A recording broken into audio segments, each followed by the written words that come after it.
The first night of Hanukkah was meant to be a time of light, reflection and joy. Instead, it has become one of the darkest days in our nation's history and a moment of profound national heartbreak.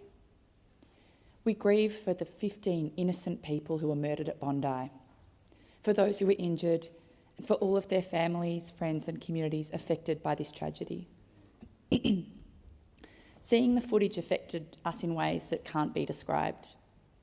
It's sickening, it's heart-wrenching and tearful when you see a 10-year-old girl, someone's daughter, someone's father and grandfather, brothers, sisters, husbands, wives, close friends, all killed because of what they believed in. I extend my deepest condolences to the Jewish community here in Australia and around the world who are reeling from the shock and pain of this devastating anti-Semitic attack. I grieve alongside the strong Jewish communities in my home state of Victoria. Among those killed were people who showed extraordinary courage in the face of terror, including Boris and Sophia Gurman, who resisted the armed gunmen. Their bravery must be remembered alongside the horror of that day.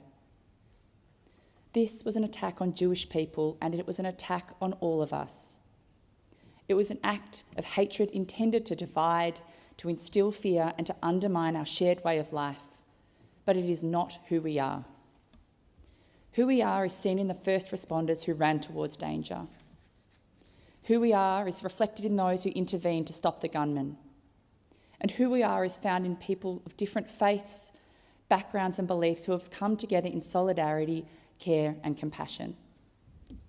The specific targeting of people because of their faith, echoing the atrocity faced by our neighbours in Christchurch, was an act of terrorism aimed squarely at identity and belief.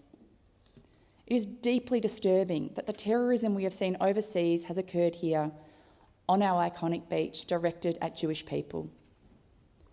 As members of this Parliament, we have a responsibility to confront hate and violence wherever it exists and to make this country safer for everyone. We have a duty to protect Jewish people, just as we have a duty to protect people of the Islamic faith and people of all religions and beliefs. We also have a duty to protect others who experience violence, hatred and discrimination, including the LGBTIQA+ communities, First Nations peoples and the disabled community. Today, we honour the lives lost in one of Australia's worst terrorist attacks. It is a moment for Parliament to stand united against anti-Semitism and against all forms of violent extremism. We must be unequivocal in our rejection of hatred and resolute in the values that make us strong: diversity, shared humanity and acceptance. I will now read a statement from Jewish Advocates for Understanding Anti-Semitism, a group committed to confronting anti-Semitism in all its forms while upholding universal principles of justice and human rights. We are deeply shaken by the anti-Semitic Bondi attack and horrified that 15 people were murdered and many others injured while celebrating Hanukkah. We are also resolute that our anguish at Jews is not used to suppress criticisms of governments and regimes both here and overseas, or to misrepresent Jewish identity while real anti-Semitic threats are overlooked. The Jewish community in Australia is multifaceted, and many of us uphold freedom of speech, democracy and human rights as the pillars of our Jewish identity. The atrocity at Bondi, the lives lost and the grief we are left with are painful reminders of the type of society that we reject. In reaction, we must aspire to one that is grounded in our shared humanity and free of all forms of violence and extremism.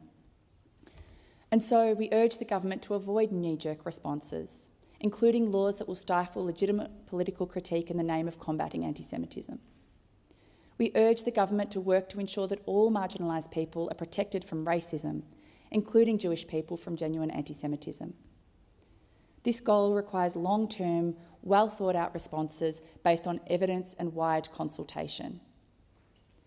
As I reflect on these words and on the unity shown in the chamber today, I am reminded that moments like this must be more than symbolic.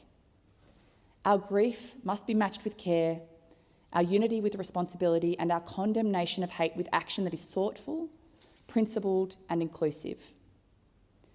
If we stand together in moments of tragedy, then we must also commit to working together before tragedy strikes to protect communities at risk, to confront real anti-Semitism and racism wherever it appears, and to do so without eroding the democratic freedoms and human rights that keep all Australians safe.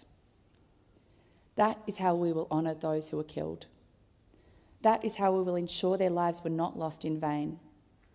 And that is the Australia we owe to one another.